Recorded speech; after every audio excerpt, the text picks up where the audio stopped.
Luto na ang ating chicken pastil. Start na tayong magluto. Gisa lang natin ang bawang. Mas maraming bawang, mas masarap. Ang sibuyas. Maraming sibuyas. Natin yung pinakuluan natin na manok at hinimay na.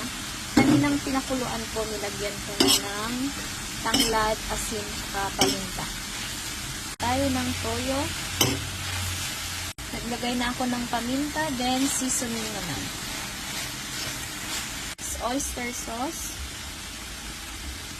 Nilagyan ko ng konting chicken broth.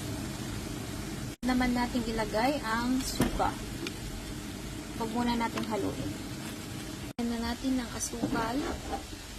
Nilagay ang turmeric powder. Mas prefer kong ilagay ang turmeric kasi nakakatulong din para mawala yung lansa ng manok. Ang bango na nito. Ko na yung sili.